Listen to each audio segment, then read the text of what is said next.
Hello, Ross Douthat. Hello, Reihan. How are you? I'm in great shape, and I'm so delighted to be talking with my erstwhile co-author and one of my main Damies in the universe, Ross Douthat. I'm Reihan Salam, policy advisor at E21 and a fellow at New America. I blog for National Review, and I write for Forbes.com and The Daily Beast. And I also am happy to come to your home and, for example, provide you with various services like browbeating you, watering your plants. I have a cactus right here that I will show the audience. It's quite beautiful. And Ross, you are a legend, but I can't compete with that resume. I'm a humble columnist for the New York Times, and since we may wind around to talking about movies, I should say I'm also the film critic for National Review. We are both National Review-ites. We are both National Review-ites, right? And we can also talk about National Review in other contexts later. But to begin with, I think we should begin with the political developments that have Americans everywhere on the edge of their seats, glued to C-SPAN, glued to the BBC if they have it. It's one of the most exciting hung elections in the history of the English-speaking world, and the American public want to know about it, and you're here to tell them about it, right? I speak, of course, of the British election. Well, which as of right now, and of course this will all change probably within days. By the hours, time this dialogue possibly. gets posted. But as of right now, the news is that Gordon Brown, the current Prime Minister of Britain, has kind of sort of resigned. Yes. Which in theory could pave the way for a coalition government composed of Labour and the Liberal Democrats, a kind of pan-progressive government with presumably a Labour Prime Minister, which would mean a Prime Minister who, the good people of Britain had not actually voted for in the last election. But this is being taken as a sign that, one second, this camera keeps, sorry, there's some issues with the camera, but hopefully it's working. But this has been taken as a sign that the Tory Liberal Democrat talks, which seem to be going well since the election itself, are on the rocks, breaking down, or maybe the Liberal Democrats are just looking for leverage. But so why don't you give us... well, here's something. Before I turn it over to you, I want to tell our Blogging Heads audience something about Reihan, which is that I've now, in the course of being his co-author with our book, Brand New Party, I've traveled with him to both Canada and Britain, two very separate, distinct English-speaking democracies. And in each case, we've had fascinating conversations with Canadian and British political observers. And during the course of those conversations, it's become abundantly clear that you, Reihan Salam, know more about Canadian politics than the Canadians and more about British politics than the British. So, please tell me what's going on in Britain. It's an interesting thing because actually, I do care a lot about what happens there. And actually, I'm weirdly wary of making pronouncements. I haven't been blogging a lot about it. Partly because, there's just so much to say, and it's one of these things where it's like, I will start writing and can't stop, and then then my arm will fall off. But I just find this deeply, deeply interesting, and I have somewhat idiosyncratic opinions, but I think the person who's been writing the absolute best stuff has been Alex Massey. And Alex Massey is a guy who blogs for The Spectator, which I think of as a kind of sister publication. I have a lot of good friends there, as does Ross. And basically, he is a kind of quirky libertarian who lives in Edinburgh, in southern Scotland. Yeah, exactly. Correct. Oh, does he live in Edinburgh? Yeah, I believe so. And he lived in D.C. for a long period of time, so he's quite close to a lot of Americans, including a lot of kind of Americans of an Anglophile bent. And he's basically been making the case that a Lib-Tory alliance is actually the more logical alliance for all kinds of reasons. But what we're seeing happening here is that when you're looking, it could be that Clegg himself would want to make a deal with Cameron, but that his backbenchers... This is Nick Clegg, the head of the... Just making sure... The leader of the Liberal Democrat. Nick Clegg, the head of the Liberal Democrat. My guess is that the Venn diagram of blogging heads, viewers and people who are following this, is, right, like that. But, so Nick Clegg, the, kind of very handsome, charismatic guy who came out of nowhere and Cameron seemed about to kind of completely upturn this election by perhaps coming out ahead of Labour, et cetera. This actually didn't wind up materializing. Ultimately, strategic voting and the kind of caution of the British elector came through, and the Lib Dems, had a pretty disappointing result. But regardless, I mean, he's, vitally important here. And so the argument that Alex advances, which I think makes a lot of sense, is that when you look at some of these Orange Book Lib Dems, these liberal Democrats who are of a more free market, more classically liberal bent, they're kind of a natural fit for the Cameron Conservatives.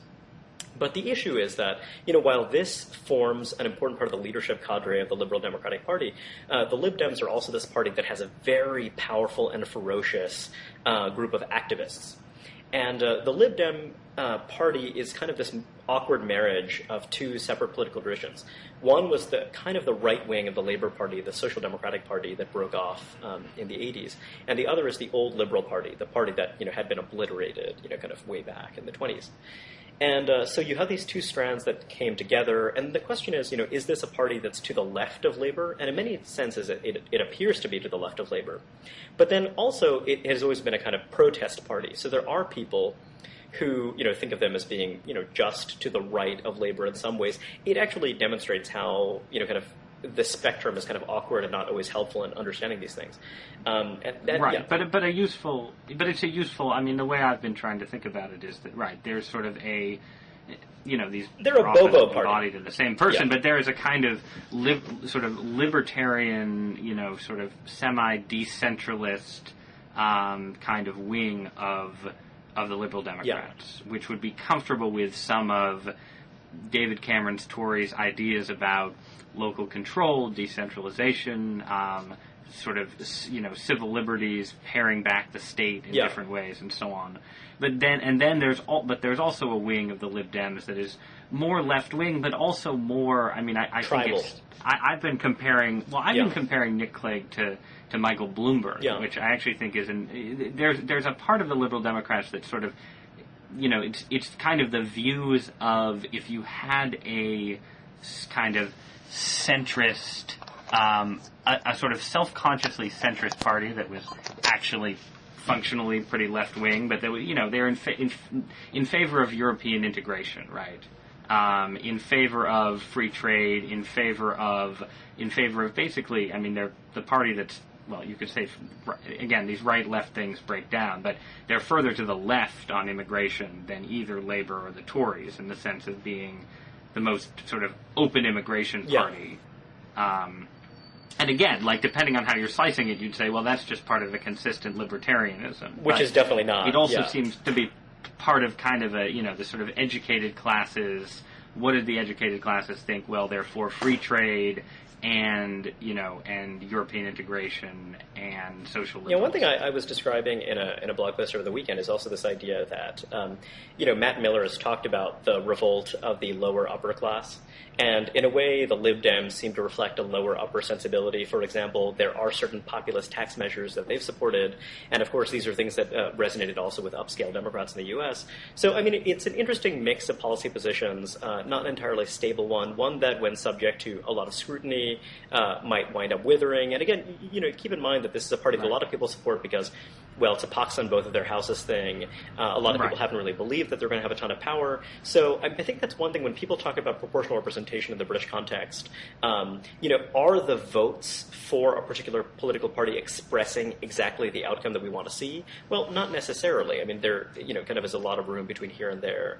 And so, it's not clear to me what would actually happen in an outcome where we had a very different electoral system. And this, of course, is a big sticking point because the Liberal Democrats, given that they've consistently received much larger a share of the vote than they have received the number of seats in Parliament, they've been agitating for proportional representation or a more proportional electoral system in Britain for decades now. Right. And this is one big thing in terms of the coalition negotiations. One important thing to keep in mind is, remember how people were talking about the Electoral College in the U.S. and saying that, well, this is the fair outcome and blah, blah, blah. But the thing is that if we didn't have an Electoral College, we would have different electoral outcomes because we'd have different strategies by the various political parties. And I think that, this is a very interesting thing. We're going to see how this is going to play out. The conservatives have apparently said that they'd be willing to have a referendum on the alternative vote. And, throughout Europe, you've had a lot of switcheroos of electoral systems. What is the alternative vote? Is like an instant runoff, but it's basically where you rank order candidates, but it's still a single member district. And so, let's say, I vote Labour first, then I vote Lib Dem second. If the Labour, guy doesn't win, those votes transfer in a complicated way to the next guy. And so, the idea is that instead of having a runoff in 2 rounds, you have a quote-unquote instant runoff. And I think that, New Zealand is a great example of a country where they went from a traditional first-past-the-post style single-member electoral system to something like the German system, where it's a mix of single-member and proportional representation. And it actually had complicated effects on the electoral system. Initially, it did, as many people expect would happen in Britain, entrench the left for a pretty long period of time. But then people realized, well, these guys have been in power for a long time. And then the right-of-center party moved to the center somewhat and then, managed to come into power. So I think that, it's complicated, and I think that a lot of people are more fearful of some kind of electoral reform than they should be. Not that I advocate, some kind of newfangled system, but it's just, this is all the stuff that's going through people's heads. Like, what's going to happen? How is this going to play out 2 or 3 rounds down the road? And my personal view, like, but this is all taking this is all taking place against the backdrop of, well, one, the fact that Britain, like everybody else, but more than everybody else, is in the grips of a massive fiscal crisis where the next government is presumably going to have to make cuts to social services that are much more severe than anything that any of the 3 parties really promised. I think the Lib Dems were more upfront in, they talked more about both spending cuts and tax increases, right, than to some extent than the other parties, but none of them were, for all of them the assumption was you get in and then you make the cuts and then you assume that by the time the next election rolls around in 2015 or 2016 that the cuts are in the rearview mirror, the economy's recovered, and you can be reelected. The problem is whatever comes out of this hung parliament, whether it's a coalition of the left, a coalition on the right, or even a minority government with the Tories just trying to go it alone, you're presumably going to have another election at the latest within 2 years, wouldn't you say? Yeah, I think that sounds very likely. That's what people. This is just what people say, right? There's no necessary reason like a coalition government could last for 5 years successfully, but my hope would be. I think that this is now an essentially impossible outcome. But I would have been happy to see some kind of 3-year deal with the Lib Dems in which someone like David Laws was put in charge of welfare reform, in which you had a Lib Dem Home Secretary. It's interesting because the Conservatives, over Cameron's tenure as leader of the opposition, they went from having David Davis, and then at the end they had Chris Grayling as the Home Secretary. So they went from someone who was kind of an arch civil libertarian, somewhat surprisingly given his kind of otherwise populist demeanor, to this guy who is a more classic, kind of attack dog type in that role. But I think that it's an interesting thing because, part of Project Cameron was to actually embrace certain aspects of metropolitan liberalism, and that got blunted over time. But I think that in that regard, that's one thing that could be pretty natural. And I think that on the school stuff, this was the big, great, most promising conservative policy idea. Embracing the Swedish schools program. A kind of sort of vouchers / charter schools program on a pretty comprehensive nationwide level. Kind of school reform in ways that go beyond anything that's been attempted in the United States. Yeah, absolutely. And that's something the Lib Dems are resistant to. What they basically said is that, sure, you can do this, but give the local councils veto power over new schools, which of course means, you're basically killing the thing. You're basically right. I think that, that's a real shame because, actually the Liberal Democrats advanced another idea, the pupil premium idea, which Americans will, be familiar with in the form of Robert Reich's progressive voucher idea, that is that you would have more money attached to poor students than to more affluent students. And that's an idea that you could very easily marry to the free schools idea. But I think that, again, they have different constituencies. And this goes also back to the fact that the public sector employment, as a proportion of total employment, is just really, really high in Britain. It's higher than it is here, as you might expect. And ironically, it's also led to which changes the political absolutely, which changes the political dynamic. Although another interesting thing is that all three parties in Britain have been far more open to a public sector wage freeze than either political party, including the Republicans in the United States. So I think that's kind of interesting, and partly it's because their back is to the wall to a greater degree. So I mean, they're forced to think about that kind of thing. But anyway, I mean, I think that it's right, and part of the issue is you have, I mean, there's much more, there are many more local political controversies in the United States. I mean, we're a much more decentralized system than Britain. So some of the dynamics that have played out in, for instance, Chris Christie's New Jersey have played out on a national level in Britain. Yeah, it seems like. Yeah, that's absolutely true. Boy, you just mentioned one of my absolute. One of your absolute heroes. But before we get to the substantial Mr. Christie, I think we should talk about what bring this back to America, because obviously the minority that follows British politics closely is sort of reading the tea leaves and trying to figure out what this means for American politics and for American conservatism specifically, because David Cameron's Tories, there's been a very self-conscious sort of modernizing, reaching out to sort of metropolitan voters, sort of making gestures on the environment and gay rights and so forth. And this is, how you view this. There's a tendency, certainly American liberals look at this. E.J. Dionne has written a couple things about this and say, well, this is obviously the thing that American conservatives should be doing, and so on. But then there are a number of American conservatives, a group obviously that includes you and I, who are sympathetic to at least aspects of the Cameron project and want it to succeed, and think there are real things that American conservatives could learn from what the British Tories are doing.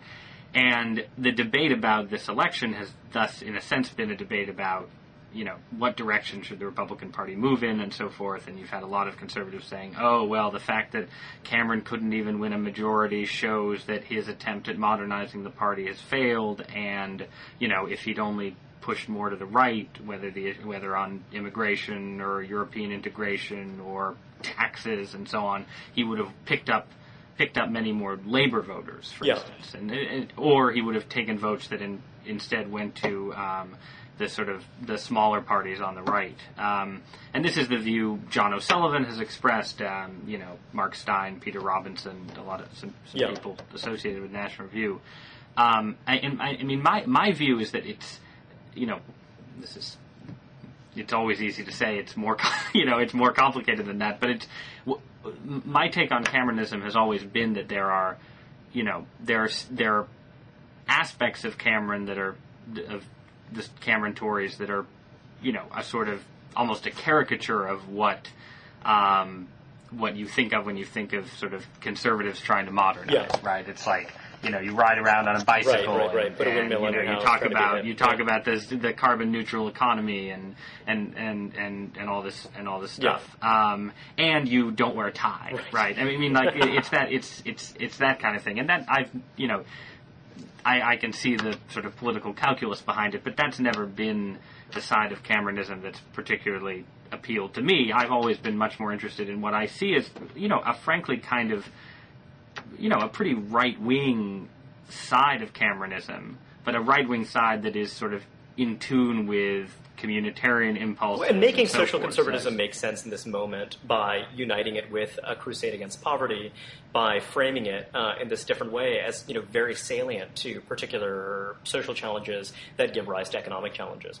I think that's certainly the most resonant thing for both of us. That's right. The emphasis on the two-parent family, on reforming bureaucracies and the tax code and so on in ways that shore up rather than undermine the two-parent family, joined to the agenda of decentralization that, again, and it's all tricky because Britain is, as you say, an infinitely more centralized system than the United States, so there's much more room for decentralization. So a lot of conservatives would look at what Cameron wants to do and say, oh, big deal, America's already much more decentralized than that, right? And that's true to some extent. He's devolving powers to local governments that local governments often already have in the United States. But it's still, I think, a more I don't know. One thing I find there interesting is that there's actually a group of hard-right conservatives led by, Douglas Carswell is probably the best example, who actually, Carswell has come out in favor of proportional representation, and he's someone who,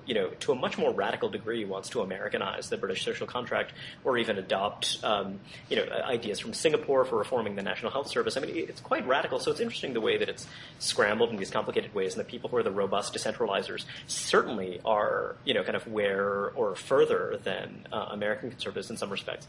But to the lessons that Cameronism has, I mean, I think that you and I we'd agree that obviously it's a very different cultural, social environment. Social conservatism means very different things there than it does here. Even simple things like the density of that country lends itself to different kind of political sensibilities and political outcomes. And I think that, the idea that, if only they had run a more right-wing campaign, I think that every election you've seen in a major European country for the last 10 years, I feel like you've seen all kinds of weird outcomes. For example, Angela Merkel, won narrowly this last time around, but in the election prior to that, everyone expected her to win a narrow victory, and she didn't. Why? Because in the last couple of weeks, the person who was kind of functioning as her shadow finance minister made some positive noises about a single rate tax, and then suddenly, it just evaporated, and a profoundly unpopular Social Democratic Party, kind of came roaring through. There's this incredible caution on the part of European electorates, and obviously, in Britain it's somewhat different, but I think that, there's an instinctive caution about parties of the right, unless it's a party of the right, like what you have in France, where in France, I mean, the electoral system is rigged in such a way that the National Front, is basically shut out. When they had electoral reform in the 80s, the National Front suddenly won 20% of seats in the National Assembly, and since then they fixed that problem so that those guys are basically disenfranchised, and it leads to this different kind of dynamic where Sarkozy began as Sarkozy the American, and then suddenly he's railing against laissez-faire capitalism more sharply than any socialist. So I think that these are dynamics that are baked in the cake, and the idea that he could have run a more right-wing campaign. I think that he ran a campaign that was very vague and problematic. I think the big society idea just didn't really resonate with people, particularly given that this was a kind of very bread and butter environment. And I think that was a big problem. Even though, I mean, for both of us, that's actually an incredibly powerful, attractive idea, the idea of revitalizing civil society as, kind of the goal of our politics. Well, right, and I think it's a case study in how, the kind of high-flown ideas that would-be intellectuals support, it's very hard to translate them sometimes into concrete political slogans. Yeah. It seemed like Cameron's sloganeering sort of swung back and forth between very good ideas expressed in ways that were sort of out of tune with the times. Yeah. I mean, when you're, dealing with an economic and fiscal crisis, do you really want to be told that, we need volunteers and local communities? Yeah, if anything, that actually sounds like, geez, I mean, you're demanding more of my time. I mean, what does this mean? You know what I mean? Right. Yeah. Right. So that was the problem with the big society. And then on the other hand, there was just sort of the egregious, the Cameron slogan that everybody made fun of. We can't go on like this. I'll cut the deficit. Not the NHS. Not the NHS, right? Not the National There's Health, another big problem, like running a campaign. Which is the ultra-professionalization of the British political class. Because if you look at someone like David Cameron, he's someone who basically started out his career, as a very young man, as a special political advisor. He worked for John Major. He was a key part of all of these different, kind of key decisions, including the end of the exchange rate mechanism, etc. Then he briefly served as a PR guy for a company called, I believe it was Carlton Communications, and then, goes right back into government. I mean, here's a guy who's going to come to you and say, we need austerity, we need to go through this intense, painful period of sacrifice. And he's a guy who comes from a very, very privileged background. But again, on the other side, when you look at Labour as well, how many of the folks in the leadership cadres of that political party also are complete political professionals from day one, have zero other experience of life. I mean, it's really, really interesting. And so, when you think about, because my ideal, and, this goes back to the U.S. a little bit, I want a president who's going to come into office, or someone like a Mitch Daniels. I'm not saying, I'm not endorsing, that's not, my place, but someone who's going to come in and say, look, we are in a dire situation. I will be a one-term president. I'm going to go in, I'm going to do everything within my power to solve these long-term thorny problems, and then I'm going to be pretty unpopular. and then I'll leave, and I'm going to do whatever I can to make these solutions irreversible. And I think fundamentally that's just not something that's very likely. You know what I mean? Our political system doesn't reward that kind of behavior. And politics doesn't attract the kind of people who want to do that kind of thing, fundamentally, which is why a lot of us fantasize about a Petraeus figure or someone like that, a real Cincinnatus who's just kind of like, you know what, I'm going to rescue you from the Spitzers and from, the other professional politician types, who are in this for self-aggrandizement. I am, kind of weird and awkward. And well, that was part of the appeal of Obama, certainly. Yeah. I mean, even though he was somebody who had emerged clearly from the political class, a large part of his... I think anyone who believed that about Obama was naive, but yeah, no, I take your point. Well, sure, yeah. but I think people would say the same thing about a Petraeus candidacy. Yeah, and that was certainly part of the Obama affect, or a Daniels candidacy. They'd say, this is anyway. I obviously I agree. But I mean, I do in the case of the Tories, I guess, I'm just worried we from a sort of selfish American point of view, if you're an American conservative trying to, figure out what lessons to draw from Anglosphere politics, I feel like the hung parliament followed by some sort of coalition government is kind of the worst of all possible worlds, because it leaves you with a kind of, compromised from day one version of the Cameron project. Yeah. So whatever happens, you won't even really be able to draw any lessons from it. You won't be able to say, well, this worked and this failed because maybe this only worked and it only failed because they were stuck in a coalition. So I also have very weird political instincts. Like, I remember in 2000, I remember thinking to myself, maybe it would be better if after this recount imbroglio happens, if Gore wins, the election, and then the Republicans can come roaring back in 2004. So there's a small part of me that thinks here, okay, well, maybe, this horribly compromised lib-lab coalition, maybe let it happen, and then let the conservatives come roaring back at some later point. The problem is I have no confidence that a lib-lab coalition will actually do the things that they need to do in order to put the country on a reasonably sound footing. I also, I don't know that the conservatives will, but I mean, I have somewhat more faith that they're committed to doing something like that. I do feel like it's my fault. I think that we gave a little bit of short shrift to the kind of whole conservatives, Republicans idea. And I guess my basic thought about that is that it's going to look very different in the United States. And also, it's by necessity not centralized. In Britain, you can have a coup, essentially, where they kind of, did a work around this process of going to the party membership in order to elect a new leader, because you basically achieved a consensus, with the parliamentary Conservative Party. In the United States, basically we have this very efficient political marketplace, so that, if there are a ton of people who don't want to see Medicare cut, but then also don't like the idea of spending money on people, these other people for new entitlement, then someone is going to take that position in politics. You know what I mean? It's hydraulic. And it's not as though someone deep in RNC headquarters decided that was going to be the opinion of a lot of older white voters. The older white voters decided that would be their opinion, and there are political entrepreneurs who kind of stoked it and made it happen. So I think that, even in Britain, I mean, there are little upsurges, that kind of thing happens, but because it's a more centralized political system, things just work differently, which is why I think that if you have these modernizers, these centrist Republicans who want to, blah, blah, blah, kind of move things their way, you've got to do it by actually organizing people, not by hectoring people. You know what I mean? And I think that, that's a big difference, because also there's not this kind of cultural deference that you have over there. There's not the stranglehold that the BBC and, other, sections of elite metropolitan liberal media have in Britain. You know what I'm talking about? It's just a different environment. So, I think the story has to be different.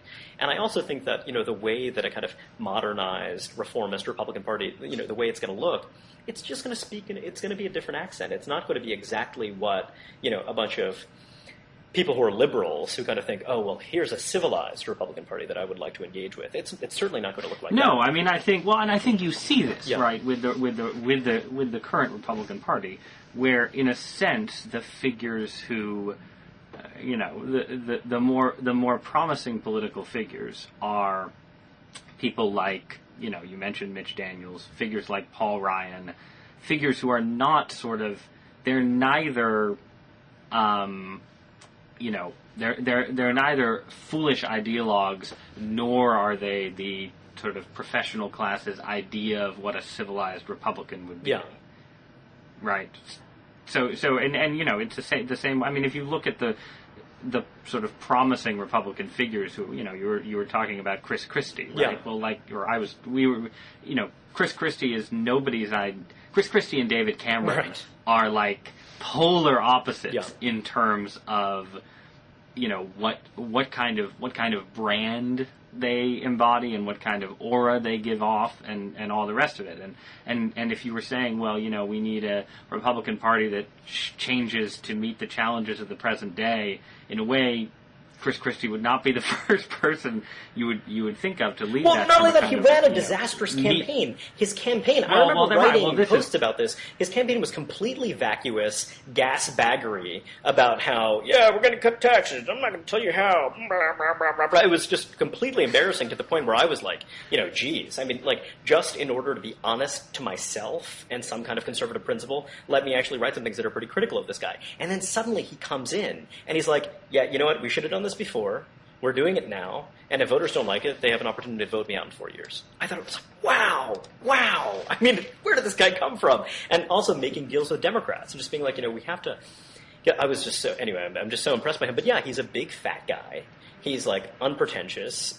You know what I mean? Like he's just a guy who knows Jersey, which means that actually he got his hands dirty probably here and there in some ways that were probably not illegal, but certainly not entirely above board and attractive and appealing. But he's a guy who's able to get things done, evidently, and also is pretty shrewd politically. And I think that that's.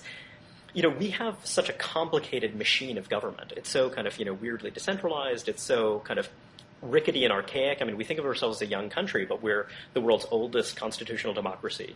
And, our institutions are totally jury-rigged. We went through this kind of constitutional revolution in the 30s and 40s that we're still catching up with. And, there are all these people who desperately want to modernize our political system, but they can only modernize a little piece of it. That then makes the gears actually work badly in some other way. It's this very kludgy system. And you need people like a Christie, who actually understand its inner workings. And I think that, so it just goes to the point, like, you're going to have a different kind of figure here.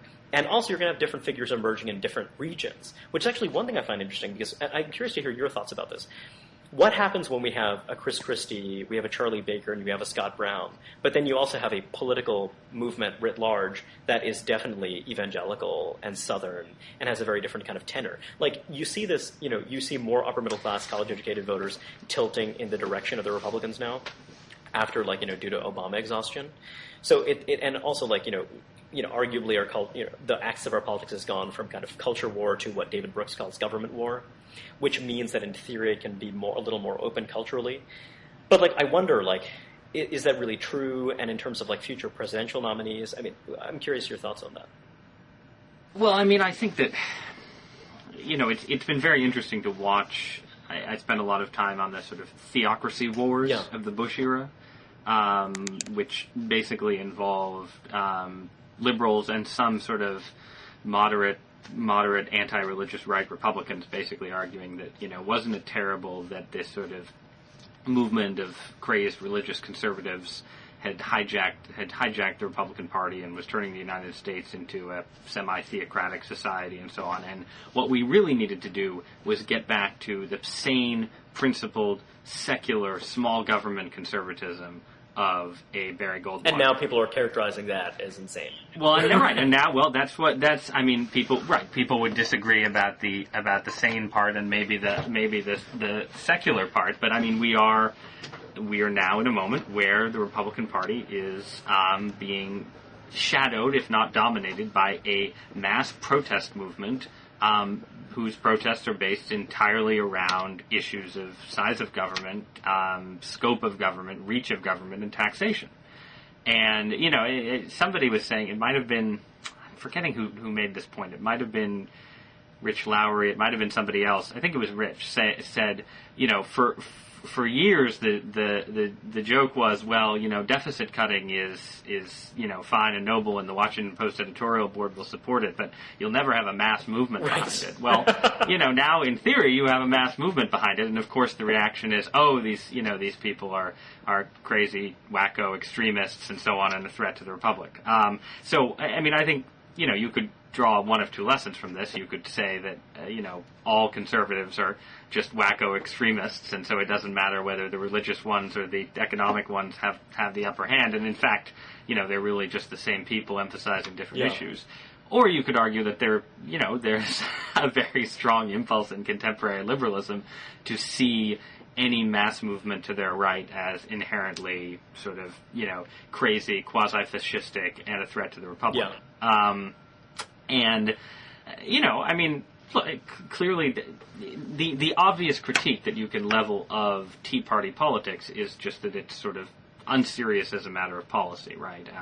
And that, what you were saying earlier about, old white guys who don't want to cut Medicare but don't want to spend money on a new entitlement, right? That would be the critique, that it's people whose views are incoherent, who don't actually support real cuts in government, and and who are just sort of reacting violently against Obama for reasons of sort of white identity politics. One thing that I found interesting, did you see that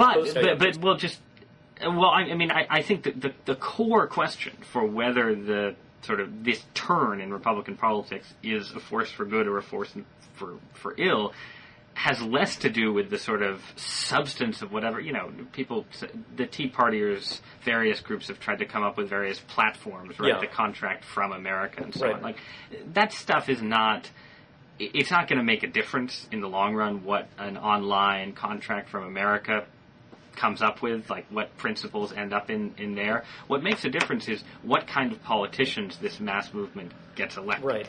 Are you electing politicians who, because ultimately policy debates, the sort of nitty-gritty, happen at a pretty elite level, right? Most people, even highly politically engaged citizens, are not really focused on the specific details of a healthcare bill, except to the extent that they're being used, to sort of whip up fervor on left and right.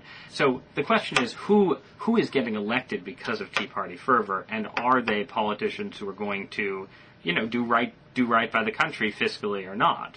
And I would say that up until the defeat of Bob Bennett in Utah, I think that the Tea Party has been pretty clearly a force for good in Republican Party politics. I think, I have all kinds of doubts about Scott Brown and Marco Rubio and so on as the fact that Marco Rubio leaders, said in a debate that he thought that we should cut Social Security benefits and raise the return age, running for Senate in Florida.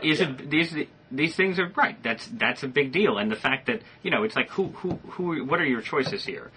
Scott Brown versus Martha Coakley. Well, Scott Brown. I think that's a win for the Republic. Marco Rubio versus Charlie Crist. Well, Marco Rubio. I think that's a win for the Republic.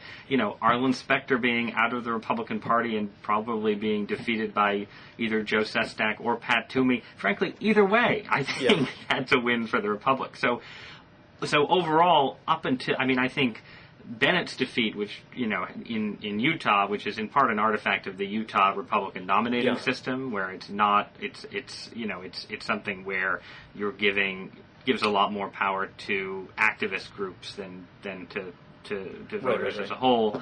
And then what's the other case? There's Bennett, and then there's now my mind is blanking, but there was another case where I thought the sort of Tea Party.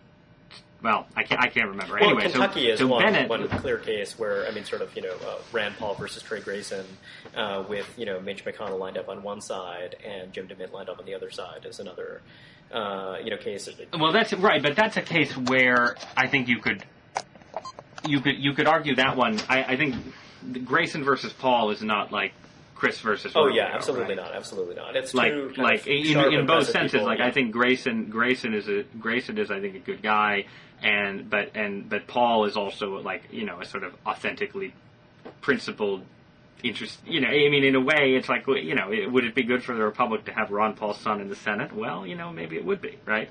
I'm really intrigued by some of these defectors. So Tim Cahill in Massachusetts, who's now running this kind of grassroots campaign, as a strong conservative who kind of had been a Democrat, and he's kind of challenging the kind of Weldian Republican nominee in Massachusetts. Then you've also got the former Suffolk County executive running as a Democrat in the Republican gubernatorial primary. My kind of ideal for this moment, and this is not actually what's happening or doesn't look to be what's happening, but would be, to kind of treat this Obama moment as a moment in which the Republican Party says, hey, we're going to start absorbing Democrats who are concerned about spending and who believe that, we need austerity policies, who need that we're facing a kind of national emergency. And we're going to be a different kind of political party. Yes, we're going to be a socially conservative party, but we're going to emphasize, the need to get a handle on these things. And I think that, there is still, kind of a fair bit of tribalism that makes that difficult. I mean, you still need coups in order to kind of prevent some of these party switchers from getting attacked. But I think that, there's a little bit of that happening at the margin in a way that's constructive. But partly this reflects the fact that, I'm sure plenty of people will doubt this. I just am not feeling terribly partisan. What I am feeling lately is small c conservative in the sense that I think that, there are a lot of kind of core insights that a lot of kind of, marginal, some would say crankish critics during the 2000s and during the late 1990s, were making about, populist credit expansion. We have an inequality problem in this country, and the way we address the inequality problem is through an aggressive expansion of credit, rather than through, kind of revamping our unemployment compensation system or doing other things, et cetera, because those things are more explicitly on the books expensive, rather than creating these massive problems off the books. It was something that Democrats and Republicans agreed on, but I think that there were some voices who wouldn't necessarily describe themselves as conservatives, as movement conservatives, or not even necessarily in that universe, but someone like a Raghuram Rajan, who are actually making this case pretty early on. And I think that those are the people who've been vindicated. And insofar as the Tea Party is a movement, I think, it's a bunch of white people, it's 18% of the population, blah, blah, blah, but people who seem to be energized by this idea that, what are we leaving to the next generation? And, this matters, and actually we need to accept some kind of short-term pain for long-term gain. The fact that this remotely, vaguely seems to exist seems to me really, really promising, particularly since the slice of the population that's like, well, how dare you reduce my public sector salary at all? Or how dare you even kind of consider that when there are billionaires out there, blah, blah, blah. I just think that these are two contending forces, and I think that, I would like to see the one force on the side of, let's get our house in order. I would like to see that side win over the people in the center, and the Scott Brown election seemed to, promise something like that. Well, sort of. Although, right, but you could argue that the other way. You could say that Scott Brown's election was a we got ours kind of election, where Massachusetts had a, sort of unsustainable federally financed healthcare bill, was perfectly happy with it, but just didn't want to see it extended. Yeah, I think that you could also say that, one could also make the case that Massachusetts, maybe the system works for Massachusetts and it's not something that can work on a federal level. We've argued back and forth about this, and I think that you can make that. But I take the point. And look, again, I'm presenting the optimistic scenario in Massachusetts. Yeah, I'm presenting the optimistic scenario, what it might mean. And you're right. sort of the dark scenario. And I think that, Republicans as well as Democrats give us reason to vindicate the dark scenario every day, which is why, I kind of rather pathetically am hoping for, the Deus Ex Machina scenario in which you get, kind of a sane guy who gets, or gal, who gets elected for one term on a promise to clean house. Right, but even then you're dealing with, I think that, one of the, the presidency is a much more constrained office than anybody really wants to believe. Well, and I think that I think the case for optimism is so easy does depend. But the case for optimism. No, but this is why the case for optimism depends on a multiplicity of. It depends on there being a crop of legislators in both houses who are interested in working with. Whoever the next president is, or interested in working with Barack Obama. I think one of the big questions for the Obama presidency is if and when, the Republicans retake the House or come close, in the House and the Senate and so on, and there's a recalibration in the White House, what kind of, does Barack Obama become somebody who's open to making a big deal on Social Security reform, where he shakes hands with Marco Rubio and that particular piece of the fiscal puzzle improves. I think the tragedy of our political system now is that because control of Congress is legitimately contested, because it is imaginable that Republicans can retake the Senate in a couple of cycles and the House in one cycle, it's just so hard to see any kind of compromise happening. And it's so funny to me to see a lot of earnest liberals talk about how, if only the Republicans were sensible and cooperated with us, blah, blah, blah. And then, of course, conservatives counter, well, if only you guys had cooperated on Social Security or something like that. But I actually think it's interesting because I think that, like, when you talk to progressives about the health bill, which I think is an utter disaster, when you talk to them about it, their thing is, well, it would have been better. We would have had single payer or something like that, except that, you guys would have demagogued us to death for it. But, similarly, you could say, for the Republicans, well, we wouldn't have had such a horrible, poorly designed tax cut if you guys had, backed a permanent tax reform. That would, it's just, by nature, these are values conflicts, and there's no way around it. And I think that, I would like to see that too, and I wonder, how vivid the sense of a crisis becomes, and maybe then you actually do get some kind of compromise. The problem is, I think that President Obama has been deeply political. I think he's been deeply political in a way that has engendered a lot of legitimate distrust from people, myself included, who actually were pretty strongly inclined to give him the benefit of the doubt. But, like, my own view is that but isn't the fact that he's deeply political, my hope is that Barack Obama has to know, by passing, if you think, presidents, we have to assume, start thinking about their legacy, right, like 2 days after they've, sat down at the big desk in the Oval Office. And if you're Barack Obama thinking about your legacy, what you're going to think is, okay, what I did with healthcare guarantees that, as long as the United States doesn't collapse, liberal historians will be singing my praises for the next 77 years, let's say. Yeah. So then what do you have to do to guarantee that you aren't just a sort of LBJ style figure who has some liberals singing your praises for entitlement expansions, but is regarded as a sort of compromise failure, etc. Well, there's foreign policy stuff, but set that aside. You have to, make sure that the healthcare bill doesn't destroy America's finances, and then generally make sure that America's finances don't completely collapse 5 to 10 years after you leave office. And you have to do that for purely political reasons as well, because you need, you need to get eventually you'll need to get the bond market off your back the way Bill Clinton did. So I think what your point about the Republicans is the stronger one, right? That I think Obama will have every incentive to look for deficit cutting deals from between 2010 and 2012. The question is whether Republicans will think of themselves as having that incentive, or whether they'll think, okay, we got within 5 seats of controlling the House and 4 seats of controlling the Senate, and unemployment's still 8.6%. Let's just plow ahead. I think that, and I'm not sure what the answer is, but the backdrop to all of this is that we are, the politics. The politics of the next 15 or 20 years, and this is true in Europe, true in Britain, true in the United States, are, in a weird way, looking more and more like a kind of, the politics of the sort of the decline of the welfare state, in a way. Yeah. Right? That this is, and not even the decline of the welfare state exactly, but so much as the idea, as Matt Iglesias put it after the healthcare bill passed, right, that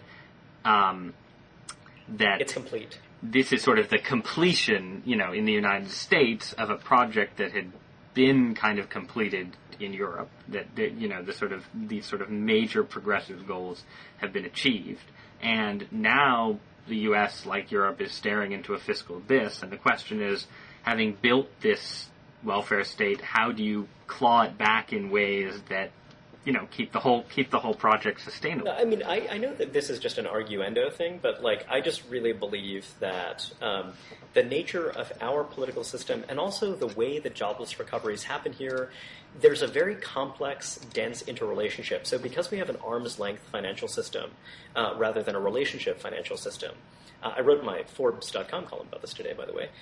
It just structurally... What does that mean? So arm's length means that, it's really mark to market.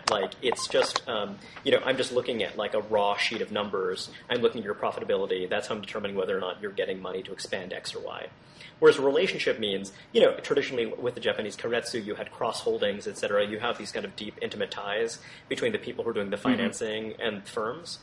And so when you have that, then it actually encourages a different way of thinking. It's kind of like, okay, well, your profits were, not so hot this time around, but I know you, so, I'll float you for a while, don't worry about it.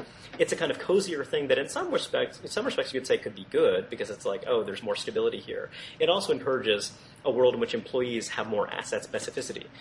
You're more likely to invest in a particular institution, in a particular firm, because you're less afraid of getting sacked by that firm. You're less inclined towards job hopping.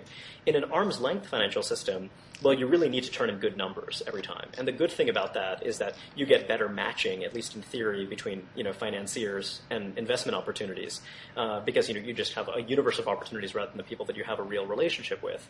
The downside is that actually you don't have a huge amount of real scrutiny or real understanding of institutions, because if you have numbers, you can game those numbers, and that's what you wind up doing. So, I think that it's hard to say that one system is objectively better than the other, but when I think about the economy, and I think about sort of these big problems relating to unemployment, et cetera, I just think, wow, there's such a complex tangle.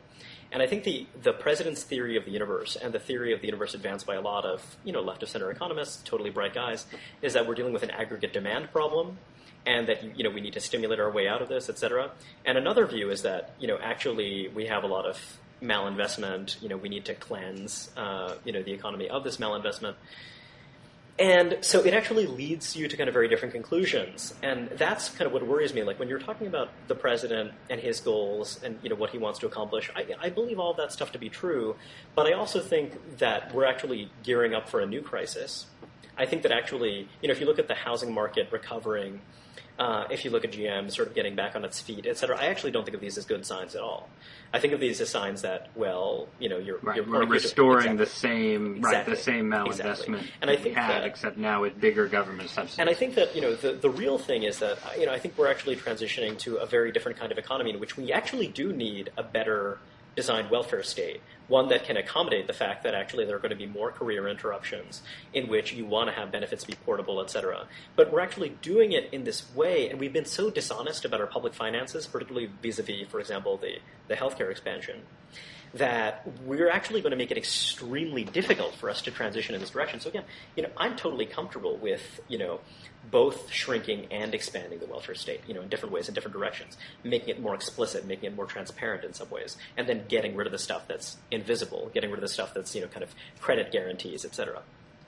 But I think that, it's just when you're attuned to the political cycle, you don't want to get things rolling again. That's, kind of, what you want to do, and of course that's what you want to do. Right, no, and that has to be, but the optimist in me would say that even if, there are two things that the optimist in me would say. One is that, we are going to have probably some level of economic growth, some reduction in unemployment. And at that point, the Obama administration, you can already see that the people in charge of economic policy at the higher levels of the Obama administration are concerned about the deficit, right? I think that that's I think that that's a fair assessment of an administration whose economic policy is, run by Tim Geithner, Larry Summers, Peter Orszag, and so on, right?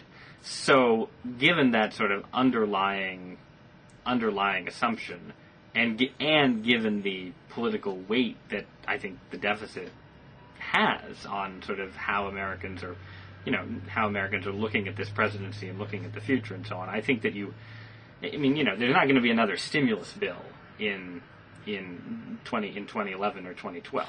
Well, to me, there's going to be deals on the deficit, or there just isn't going to be anything done. I think that here's where there's going to be something done. I think you're right, and I think that's fair. And by the way, I just want to say to anyone who thinks that I think that President Obama has a monopoly on dishonesty, I think Republicans are deeply, profoundly dishonest. Yeah. The one thing I'd say is that for example, there are a lot of things that a president can do through executive orders, et cetera, and one of them, a gambit that was released in the last couple of months, is this idea of we are going to do our federal purchasing, and federal purchasing is like $1 trillion sector of the economy, through firms that meet our standards vis-a-vis organized labor, vis-a-vis wages, providing living wages, et cetera.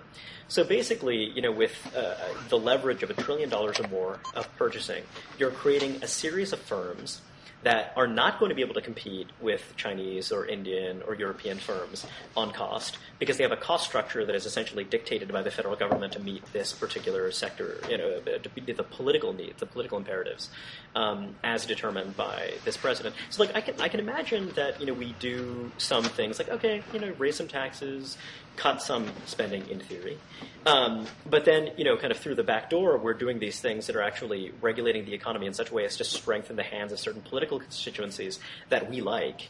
And then, you create this cosseted parallel sector that is not technically the public sector, but that in effect actually doubles the size or radically magnifies the size of the public sector. And then you have what is essentially a Detroit, dinosaur economy. And that's the stuff that I worry about, because I think that this president is an extremely smart, shrewd guy who wants to have progressive majorities for a last, kind of in an enduring kind of way.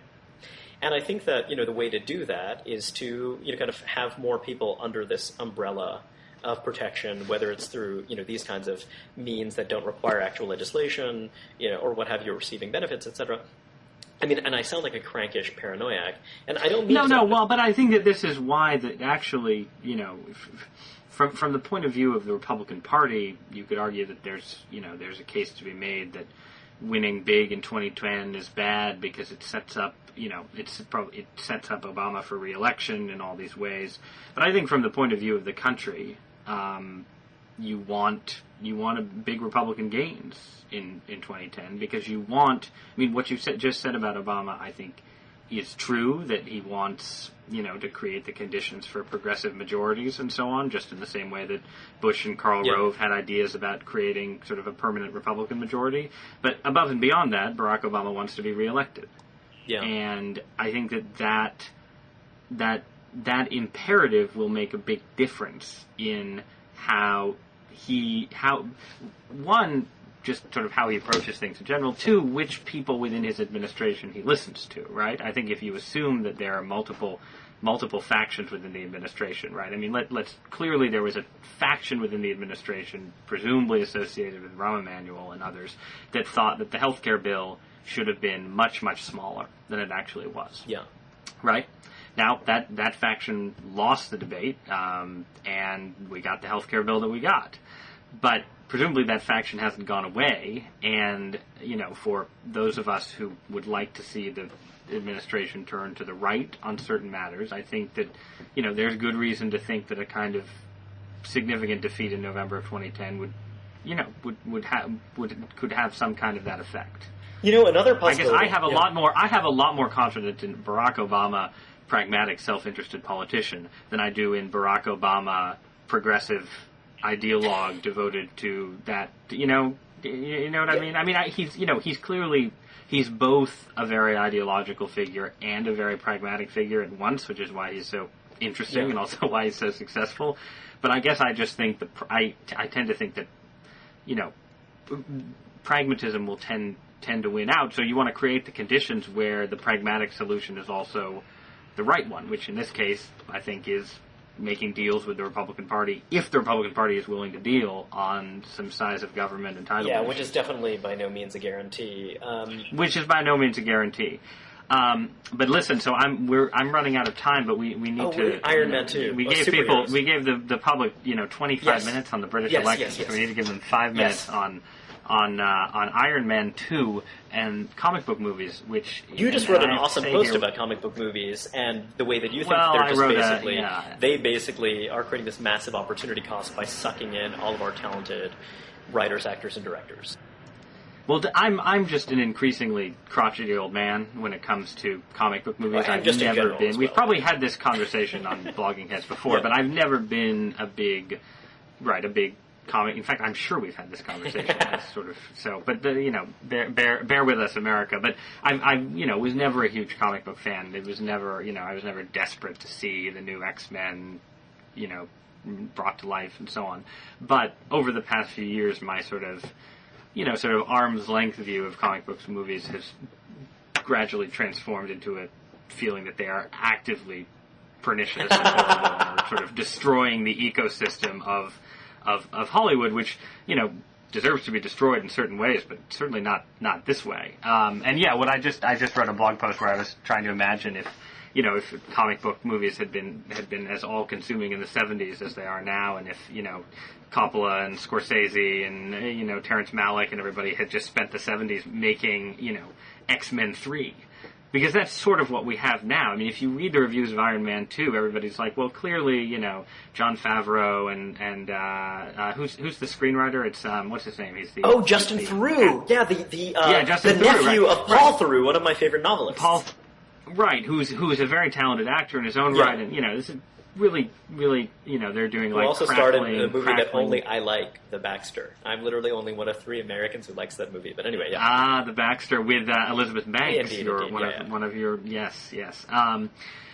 But right, so everybody's like, they've got this sort of crackling dialogue and this sort of screwball comedy spirit, and Robert Downey Jr. is fantastic, obviously, and so on. But it's like, what are these people doing with their careers? I mean, Jon Favreau, was the writer for and the star, but the writer of Swingers, which is one of the great sort of small bore, dialogue-rich observational comedies of the last 15 years. And he's just now spending his career making Iron Man movies. And Robert Downey Jr., I don't begrudge Robert Downey Jr. the chance to have a lot of fun as sort of a big movie star. Yeah. Like, that's clearly something I that, love that guy. I love that guy, right? Given how far down he was, let's have him come back and be Iron Man and be Sherlock Holmes and so on. But again, you look at the movies he's slated to make, and it's like Iron Man 3, and then you got to do Sherlock Holmes 2, and and the same thing. Christopher Nolan, he's trying to do this sort of, he's doing Inception, right? The big Leonardo DiCaprio movie. Like, he's not just doing Batman movies, so I guess that's good. And Sam Raimi is trying to get back to his sort of shock horror roots after 3 straight Spider-Man movies. But it just feels like, Heath Ledger's performance as the Joker was as amazing. It was actually, I think, more amazing than everybody said it was, because it became sort of overpraised, and then people sort of lost sight of how good it was. It was amazing. But it was a performance in a kind of, a pretty good but kind of self-important, pompous, leaden superhero movie. Yeah. And thank you for not loving that movie. Oh man, I just don't see an end. There's no end to it. They're rebooting the Spider-Man franchise. How do you reboot a franchise? Like, well, you can't reboot it. It's only been 10 years since they started booting it. So anyway, that's my rant. The good news is that, basically what's really happened is that the sort of 70s spirit has migrated to television, and you now get the kind of rich sort of showcases for actors, entertainment on television that you used to get in the movies. And, my wife and I have been watching Breaking Bad. Yes. The AMC drug dealer Bryan Cranston, it's just fantastic. It's absolutely fantastic. I've heard really good things about it. Let me just throw out one thing about, one thing that I find interesting is just that, this obviously extends from the hyper cautiousness of the studios. So you're already seeing this intense pressure on wages for major Hollywood stars. The guys who are making $20 million are making 15 making 10, sort of, et cetera, so on down the line. I was watching, the trailers. I mean, I go to the movies all the time. And by the way, the movie Please Give, the new Nicole Holofcener movie, is the best movie of 2010. But there's this trailer with this movie starring Kevin James and and Chris Rock and and it's amazing because it's every single demographic.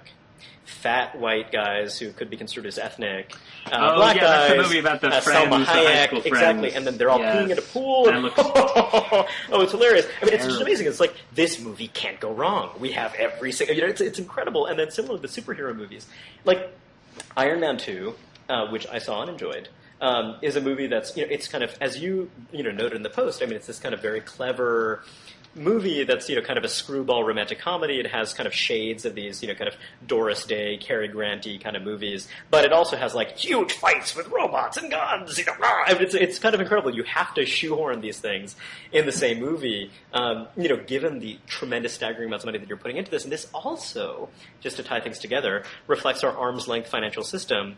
Some of our viewers might know that Hollywood, like the onion business, has banned futures trading. Which is actually a very stupid move because it actually increases volatility rather than decreases it. But I mean, it's really interesting because it's this like weird eddy of the economy where you kind of fundamentally don't know anything. All you know is well, I guess the young people like things blowing up, and the women like having strong female characters. And, blah, blah, blah, and you have a pre-existing brand, right? Exactly, because it's not it's, proof of concept in another. There was a time. Yeah. There was a time, and for a long time, film critics talked about how Steven Spielberg and George Lucas had destroyed cinema, right, by creating the blockbuster with Jaws and Star Wars and Close Encounters of the Third Kind and so on. But in hindsight, the Spielberg-Lucas era of blockbusters looks like a golden age because you were doing exactly what you're describing. You were making movies that for the whole demographic. There's some phrase that I'm now forgetting. For hitting every demographic, a Hollywood term of art, but you were doing it with in creative ways. Yeah. The original Indiana Jones is a creative movie. Oh man, I love the woman. Movie. I love the woman who's the female lead in the first two. Karen in the Karen first Allen. one. It's only Karen Allen. Karen Allen's so awesome. Anyway, neither here nor there. She's pretty awesome. I know. I agree. But now Hollywood is scared they're scared to do blockbusters that aren't pre-sold, right? Yeah. And the idea is, nothing is more pre-sold than a comic book. So instead of Indiana Jones, this is also true of the publishing industry 3. too. I mean, the publishing industry as well. Right. There's this kind of imperative because the metrics are so few and far between. I mean, I'm just kind of amazed by these eddies, these like slices of the economy where stuff is still like so profoundly irrational, and where there's still like non-trivial amounts of money. Like when you think about the movie business, it's so much like the restaurant business. What are the actual margins? You know what I mean? It's really like interesting, puzzling stuff. But I guess that that's fundamentally the disease, and the cure for the disease is that now it's so cheap to make like good. One of my favorite movies is this movie called Nights and Weekends, which you can watch on Netflix. Watch now, for those of you watching this at home. And it's just a movie. It's just like basically two people, one of whom is Greta Gerwig. It's just this kind of like incredibly intimate portrait done with digital video, was done, kind of for very little money. And so we're both getting a profusion of that kind of culture as well as this kind of polished stuff. And the problem, as you describe it, is that, boy, all of these like super talented, incredible people, they get kind of locked up in this stuff that's incredibly schlocky and tiresome and blah blah blah. Although right. I think like it more that than you do, but that's. Yeah. Well, that's I mean, I'm sure I'll like Iron Man too. It's just that I think is the deep problem that you have.